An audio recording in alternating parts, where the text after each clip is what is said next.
Donald Trump says the White House that can't shoot straight, policy-wise. But last week highlighted the extent to which key Trump team members are firing at each other, and in ways that should worry emerging markets. Chinese Vice-Premier Liu He visited Washington to tamp down the threat of a giant trade war. The real standoff, though, is between Treasury Secretary Steven Mnuchin and Trump advisor Peter Navarro. Mnuchin favors a U.S.-China trade. Navarro wants to build a Great Wall of isolation around Trump Nation. The more she helps Trump's détente process with North Korea, the more conciliatory Washington will appear on trade. Last week's talks got us no closer to knowing which of these hacks might be fired first. In a more perfect world, neither would get within miles of the Oval Office. But that's what happens when a leader covets loyalty and bombast over skills. But the odds favor an ultimate Navarro triumph, adding to the troubles coursing through emerging markets. Like clockwork, Argentina's financial chaos spread to Turkey and, increasingly, Indonesia. Fitch Ratings last week warned that developing nation government debt has quadrupled since the dark days of the 2008 global crisis. That, coupled with rising U.S. bond yields, has Harvard's Carmen Reinhart worried that 2018 could be even worse for the emerging world. Trump's erratic policy is a key reason why. One of his most consistently applauded lines at rallies around the U.S. is the idea of taking China down a peg.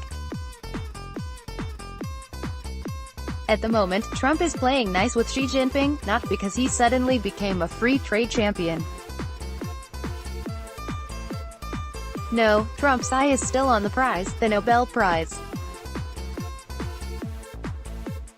Trade war averted? China vows to buy more from U.S. but truce will take time. This overriding goal is creating false hope on U.S.-China trade.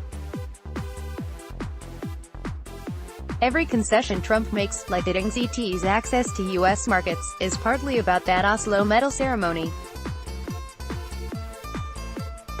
The more she helps Trump's détente process with North Korea, the more conciliatory Washington will appear on trade. For now, at least. There are two reasons Navarro and his anti-China ilk will return to the ascendancy. 1. Trump's Nobel dreams are naive. His surreal bromance with Kim Jong-un had quite the reality check last week. Turns out, Pyongyang's definition of denuclearization includes Washington disarming. Talk about a non-starter. The plot thickened further when Trump said she could be influencing Kim's cold feet. It suggests that if next month's summit in Singapore gets scrapped, it's all Beijing's fault. The same might be true even if a Trump-Kim meeting happens. The odds of Kim surrendering his nukes were minuscule even before Trump's national security advisor, Uber hawk John Bolton, spouted off about a Libya model. Muammar Gaddafi's fate after he scrapped his nuclear ambitions won't appeal much to North Korea's hereditary boss. Trump is almost sure to be disappointed by Kim's follow-through on any Singapore pact, and, in his mind, Xi's unwillingness to crack the whip. A Nobel Peace Prize for Trump? He deserves it more than many of the recipients. Secondly, legal troubles in Washington. Trump's Nobel ambition aims to eclipse and transcend the scandals, indictments and general chaos that are sure to color his legacy.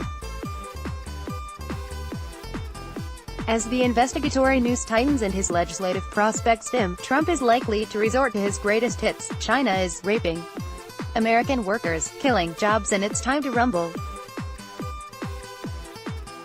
Nothing would excite Trump supporters ahead of congressional elections in November like body-slamming China. It also would change the subject from what's almost sure to be a letdown on the North Korea front. That sure won't win Trump any prizes with emerging market investors, let alone the Nobel Committee. But it's important to look past today's glimmer of optimism on trade. If there's any pattern to the Trump White House, it's that breaking deals, be they on trade, climate, or Iran, comes more easily than forging them.